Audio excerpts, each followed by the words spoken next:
UP के चुनावी बिसात को सीएम योगी आदित्यनाथ ने पलटकर रख दिया है। जिन सीटों को सपा का गढ़ कहा जाता था, वहां भी भगवा परचम लहराता हुआ दिखाई दिया। उत्तर प्रदेश के उपचुनाव में योगी आदित्यनाथ के नारों का न सिर्फ असर दिखा, बल्कि हिंदुत्व के एजेंडे और साथ ही ताबड़तोड़ प्रचार रणनीति से अखिलेश यादव का हर प्लान फेल होता हुआ चला गया। यूपी में 9 सीटों पर हुए उपचुनाव में बीजेपी ने 7-2 के अंतर से भारी जीत दर्ज की है और समाजवादी पार्टी अपनी ही सीटें बचाने में नाकाम साबित हुई है। यूपी में उपचुनाव प्रतिष्ठा का सवाल। जब भी बटेंगे तो गणपति पूजा पे हमला होगा। यूपी में विधानसभा की 9 सीट पर हुए उपचुनाव के नतीजे सामने हैं। बटे थे तो अपमान काशी में झेलना पड़ा था और बटे थे तो कटे। ये उपचुनाव सीएम योगी आदित्यनाथ और समाजवादी पार्टी के मुखिया अखिलेश यादव के बीच प्रतिष्ठा का सवाल था। दोनों ही दलों ने इस उपचुनाव में अपनी पूरी ताकत झोंक दी थी। लोकसभा चुनाव की तरह उपचुनाव में भी समाजवादी पार्टी ने बड़ी जीत के दावे किए थे। दूसरी तरफ लोकसभा चुनाव में उम्मीद से कम सीटें मिलने के बाद से बीजेपी बैकफुट पर थी और इस बार यूपी में उपचुनावों की कमान खुद सीएम योगी ने संभाली थी। बटे थे तो अपमान काशी में झेलना पड़ा था और बटे थे तो कटे। सीएम योगी ने विधानसभा उपचुनाव के लिए खास रणनीति तैयार की थी। सीएम योगी ने लोकसभा चुनाव के बाद से उपचुनाव वाली सीटों पर जमीनी स्तर पर काम करना शुरू कर दिया था। यही वजह रही कि सीएम योगी ने खुद उपचुनाव वाले जिलों में जाकर सांसद, विधायक, एमएलसी, जिला अध्यक्ष, पार्टी कार्यकर्ता समेत हर उस शख्स से फीडबैक लिया जो जमीनी स्तर पर बीजेपी के पक्ष में माहौल बनाने में जुटा था। इसका फायदा भी हुआ और सीएम योगी उस सीट की सही नब्ज टटोलने में कामयाब रहे, जिसका असर सीट पर उतारे गए सही प्रत्याशी के तौर पर नजर आया। इसी साल लोकसभा चुनाव के बाद आए रिजल्ट से यूपी बीजेपी बैकफुट पर दिखने लगी थी, लेकिन पार्टी के केंद्रीय नेतृत्व ने संयम रखा और योगी को उत्तर प्रदेश की पूरी जिम्मेदारी दे दी। दिल्ली से हरी झंडी मिलने के बाद योगी लखनऊ लौटे और उपचुनाव की कमान अपने हाथ में ली। इसके बाद 3 मंत्रियों को यूपी की हर सीट की जिम्मेदारी दी गई। अकबर और औरंगजेब की औलादों को बताया जाना चाहिए, ये नया भारत है। इस नए भारत में राष्ट्र नायकों का अपमान भारत स्वीकार नहीं करता है। सीएम योगी के लिए उपचुनाव अग्नि परीक्षा के समान था। इस उपचुनाव रिजल्ट के जरिए प्रदेश की राजनीतिक जमीन पर सीएम योगी के प्रभाव की परीक्षा होनी थी। लोकसभा चुनाव में बीजेपी को मिली कम सीटों के बाद से सीएम योगी पर सवाल उठाए जाने लगे थे। ऐसे में 9 सीटों पर आने वाला उपचुनाव का रिजल्ट यूपी बीजेपी में सीएम योगी की पकड़ को साबित करेगा। वहीं अखिलेश यादव इसे अधिकारियों की वोटों की लूट वाली जीत बता रहे हैं। तो मैं कह रहा हूं कि लोकतंत्र का सबसे निचला स्तर बीजेपी पहुंचा लिया। बीजेपी को पता था कि चुनाव हार रहे हैं, बाई इलेक्शन हार रहे हैं। 9 की 9 सीटें हारे प्रतिशत में गिनती में 9 की 9 सीटें हार जाती है। इसीलिए पूरी सरकार वोट लूटने में लगी हुई थी। एक डीएम, एसएसपी, कमिश्नर इसलिए लाए गए हैं दूसरे प्रदेश से कि वो उत्तर प्रदेश में लूट करके वापस चले जाएं। जिस प्रकार से बटेंगे तो कटेंगे का नारा चला, उसने समाजवादी पार्टी की पीडीए पॉलिटिक्स को पछाड़ा। अखिलेश ने आरोप लगाया कि बीजेपी के साथ पूरा पुलिस प्रशासन बड़े पैमाने पर फोर्स लगाया गया और फोर्स को ये निर्देश थे कि किसी भी मुसलमान को और समाजवादी पार्टी के वोटर को वोट न डालने देना। अगर आप ब्रीफिंग ये करोगे, अगर चुनाव में जो फोर्स जा रही है उस फोर्स को अगर आप ब्रीफ ये करोगे कि आपको मुस्लिम और जो समाजवादी पार्टी का पिछड़ा, दलित, आदिवासी, अल्पसंख्यक आदि आबादी के लोग हैं, महिलाएं, उनको वोट नहीं डालने देंगे। बीजेपी की ओर से योगी आदित्यनाथ ने बहुत एग्रेसिव तरीके से बटोगे तो कटोगे का जो संदेश दिया, उसने उपचुनाव में योगी को फिर से ताकतवर बना दिया, जबकि पीडीए परवान नहीं चढ़ सका।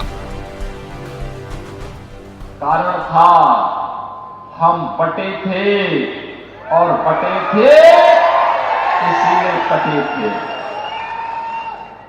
हम बंटे थे, इसीलिए कटे थे, और आज हम कहने के आए एक है और सेफ है। बीजेपी इस चुनाव से 2027 की रणनीति बनाती दिख सकती है। उपचुनाव के नतीजे उत्तर प्रदेश में 2027 के विधानसभा चुनाव के लिए बीजेपी की धार को तेज करेंगे। वहीं सीएम योगी के कद को बढ़ाने के साथ बीजेपी की उस राह को आसान करेंगे जो लोकसभा चुनाव के बाद कठिन होती दिख रही थी। न्यूज़ 18 के लिए ब्यूरो रिपोर्ट।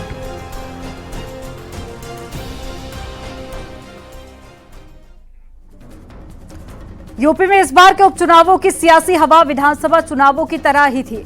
बीजेपी और समाजवादी पार्टी ने इसे साख की लड़ाई मानते हुए पूरी ताकत झोंक दी थी। एक रिपोर्ट आपको दिखाते हैं।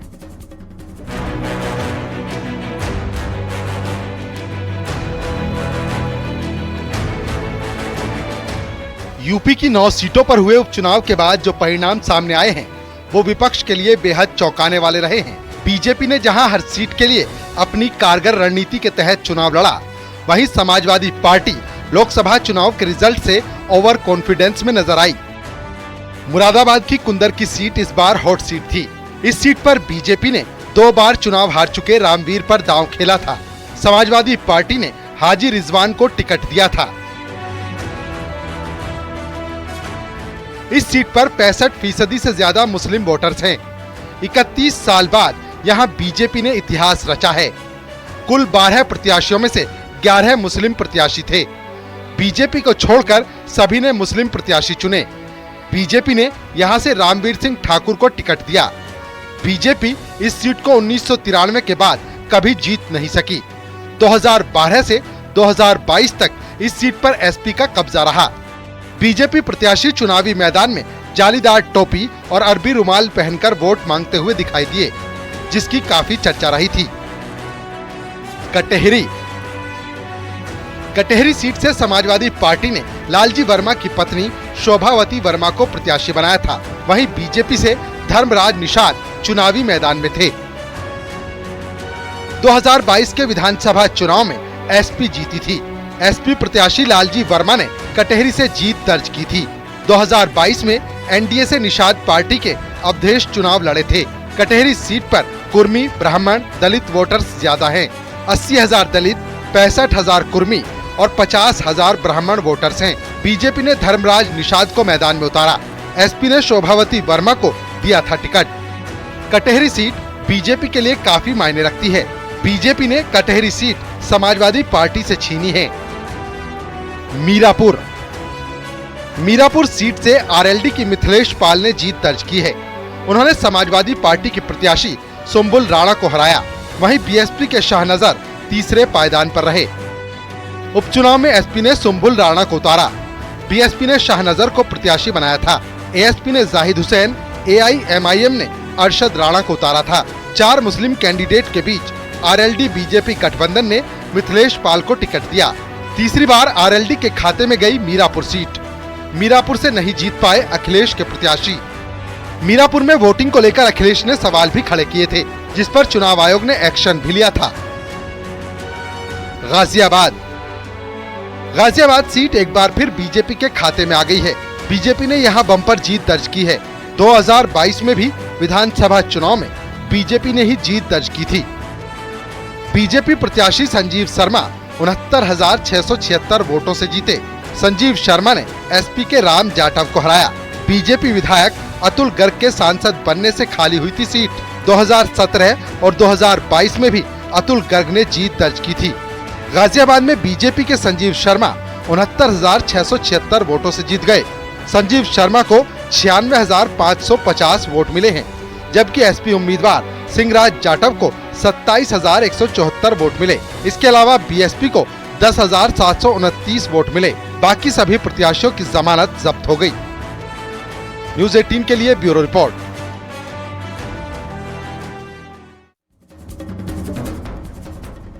और चलिए अब आपको बताते हैं बाकी 5 सीटें मजफा, खैर, फूलपुर, सीसामऊ और साथ ही करहल का क्या समीकरण है, एक रिपोर्ट के जरिए दिखाते हैं।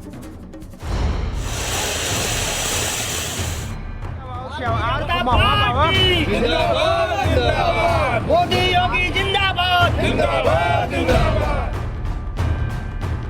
यूपी में 9 में से 6 सीट पर बीजेपी कमल खिलाने में सफल रही है। वहीं एक सीट पर बीजेपी की सहयोगी दल आरएलडी ने जीत दर्ज की है।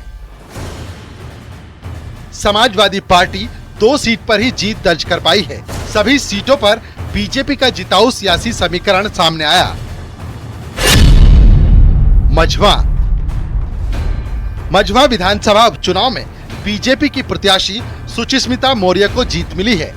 सुचिस्मिता ने 4,936 वोटों से जीत दर्ज की और एसपी की डॉक्टर ज्योति बिंद को हराया। बीजेपी की सुचिस्मिता मौर्य को 77,503 वोट मिले। एसपी की ज्योति बिंद को 72,567 वोट मिले। बीएसपी की दीपू तिवारी को 34,800 वोट मिले। सुचिस्मिता मौर्य साल 2017 में विधायक चुनी गई थी। भाजपा के विकास कार्यों से सभी लोग प्रभावित हैं और इन सब चीजों को देख रहे हैं कि जनता को विकास चाहिए है, ना कि जातिवाद चाहिए है। जी। बीजेपी से प्रत्याशी सुचिस्मिता मौर्य को राजनीति विरासत में मिली है। उनके ससुर रामचंद्र मौर्य भी इसी विधानसभा क्षेत्र से साल 1996 में बीजेपी के टिकट पर विधायक रहे। 2022 के चुनाव में ये सीट एनडीए के सहयोगी दल निषाद पार्टी को मिल गई थी। इस उपचुनाव में बीजेपी ने उन्हें दोबारा अपना प्रत्याशी बनाया और जीत हासिल की। खैर, अलीगढ़ की खैर विधानसभा सीट पर हुए उपचुनाव में बीजेपी के सुरेंद्र सिंह ने एसपी के उम्मीदवार चारू केन को 38,503 वोटों से हराया। इस मुकाबले में बीजेपी ने अपनी मजबूत रणनीति और संगठनात्मक क्षमता का प्रदर्शन करते हुए एसपी को करारी शिकस्त दी। 2022 में बीजेपी के अनूप प्रधान वाल्मीकि जीते थे। 2022 में एसपी यहां पर दूसरे नंबर पर रही थी। 2024 में बीजेपी के सुरेंद्र सिंह ने फिर चारू केन को हराया। खैर में जाट, ब्राह्मण और दलित वोटर ज्यादा हैं। वहीं मुस्लिम वोटर भी यहां अपना प्रभाव डालते हैं। हमने तो अपनी तरफ से पूरी मेहनत करी और मैं अब आगे आने वाला चुनाव का पूरी तरीके से अब क्षेत्र में फिर से लग जाऊंगी जैसे मैं पहले लगी थी। और वैसे भी दूसरा नंबर है, सही है, ऐसा कुछ नहीं। खैर में बीजेपी ने जाट, जाटव और मुस्लिम का समाजवादी पार्टी का समीकरण फेल कर दिया है। जाट लैंड में बीजेपी ने हैट्रिक लगाकर साबित कर दिया कि उसका जादू अभी भी बरकरार है। फूलपुर, प्रयागराज की फूलपुर सीट पर बीजेपी की बादशाहत कायम है। बीजेपी प्रत्याशी दीपक पटेल ने 10,000 वोटों से एसपी प्रत्याशी को हरा दिया। एसपी प्रत्याशी मुत्तजबा सिद्दीकी को हार का सामना करना पड़ा। प्रवीण पटेल के सांसद बनने के बाद सीट खाली हो गई थी। एसपी प्रत्याशी मुत्तजबा सिद्दीकी साल 2022 में भी हारे थे। फूलपुर सीट पर करीब 75,000 एससी वोटर्स हैं। इसके बाद पटेल वोटर्स यहाँ ज्यादा माने जाते हैं। यादव, मुस्लिम, ब्राह्मण, निषाद वोटर्स भी अहम हैं। पिछले 7 सालों में, 7.5 सालों में जब से डबल इंजन की सरकार आई है, चमत्कारिक विकास हुआ है जिसकी हम कल्पना नहीं कर सकते। अभी गिनाना शुरू करेंगे तो लंबा वक्त लगेगा। तो मुद्दा विकास का ही था। जनता उस विकास की प्रत्यक्षदर्शी है। जनता उस विकास की गवाह है। उन्होंने महसूस किया कि अगर कुछ हो सकता है भला फूलपुर का, तो भारतीय जनता पार्टी की सरकारों में ही हो सकता है। फूलपुर विधानसभा उपचुनाव के प्रभारी केशव प्रसाद मौर्य ने उपचुनाव को लेकर यहां प्रत्याशी का नाम घोषित होने से पहले ही अपनी बड़ी टीम यहां उतार दी थी। इसी टीम के अहम सदस्यों में सांसद प्रवीण पटेल भी शामिल रहे। प्रवीण भी चुनाव के दौरान पूरी तरह सक्रिय दिखे। सीसामऊ विधानसभा उपचुनाव में एसपी की नसीम सोलंकी ने जीत दर्ज की। उन्होंने बीजेपी के सुरेश अवस्थी को 8,629 वोटों से हराया। नसीम सोलंकी के पति इरफान सोलंकी को सजा सुनाए जाने के बाद इस सीट पर उपचुनाव हुआ था।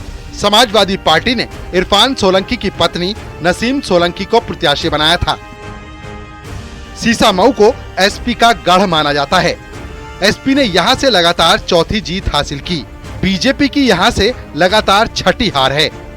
सुरेश अवस्थी इसी सीट पर दूसरी बार हारे।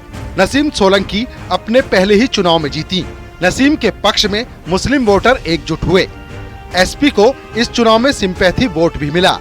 मेन जो है मेरा ये भी प्रायोरिटी पे है कि विकास नहीं हुआ 2 साल से, तो छोटे छोटे जो बस्तियां हैं वहाँ से हम इंशाल्लाह शुरुआत करेंगे। आखिरी चीज, महिलाओं के लिए क्या करेंगे, क्योंकि महिलाओं ने भी दिल खोल के वोट दिया। बस उनका तो बहुत, मेरी बहनें मेरी माताएं सबसे ज्यादा, तो उन्होंने दिल बड़ा करके और जो आशीर्वाद दिखा दिया।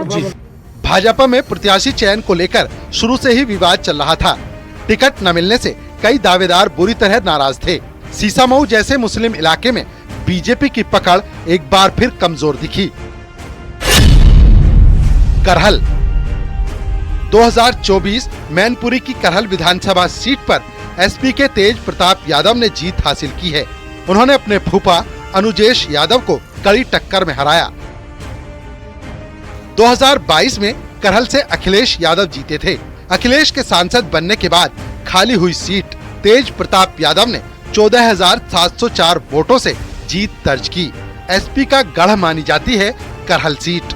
बीजेपी ने इस सीट पर यादव कैंडिडेट को उतारा था। तेज प्रताप के फूफा अनुजेश यादव ने मुकाबले को दिलचस्प कर दिया था। पूरा प्रयास सरकार ने किया चुनाव हराने का, उसके बावजूद यहाँ के लोग निकल के उन्होंने वोट किया। जनता की जीत। क्या इस मार्जिन को बढ़ाने की कोशिश होगी 2027? बिल्कुल बढ़ाएंगे, जहाँ कोई कमी होगी उसको पूरी करेंगे और पुनः समाजवादी पार्टी। कटने बटने का नारा यहाँ चल पाया? कोई नारा नहीं चला, यहाँ केवल प्रशासन की लाठी चली। ये सीट इसलिए भी हॉट थी क्योंकि इस पर मुलायम सिंह यादव के दामाद अनुजेश और लालू प्रसाद यादव के दामाद तेज प्रताप यादव आमने सामने थे। एसपी ने तो जीत के लिए कोई कसर नहीं छोड़ी, लेकिन ये वही सीट है जहां बीजेपी ने भी पूरी ताकत झोंकी थी। करहल के लिए डिप्टी सीएम ब्रजेश पाठक को प्रभारी बनाया गया था। पर्यटन मंत्री जयवीर सिंह, उच्च शिक्षा मंत्री योगेंद्र उपाध्याय और राज्य मंत्री अजीत पाल सिंह को कमान सौंपी थी, लेकिन बीजेपी इस बार भी कोई चमत्कार नहीं कर सकी। न्यूज़ 18 के लिए ब्यूरो रिपोर्ट। नतीजा आने के बाद में यूपी से लेकर महाराष्ट्र तक मुख्यमंत्री योगी आदित्यनाथ का सियासी कद काफी बढ़ गया है और यूपी, महाराष्ट्र, झारखंड में भी सीएम योगी ने ताबड़तोड़ रैली की थी। आपको रिपोर्ट दिखाते हैं।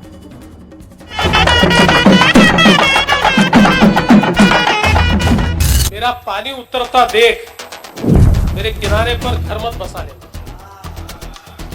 मेरा पानी उतरता देख मेरे किनारे पर घर मत बसा लेना। मैं समंदर हूँ, लौट कर वापिस आऊंगा। एनडीए के लिए महाराष्ट्र में वाकई ये समंदर की सुनामी वाली जीत है। महाराष्ट्र का सियासी स्कोरबोर्ड साफ बता रहा है कि अघाड़ी गठबंधन को वहाँ की जनता ने सिरे से नकार दिया। क्या कांग्रेस, क्या उद्धव गुट और क्या शरद पवार गुट, इन सब की सियासी ताकत एक झटके में हवा हवाई हो गई।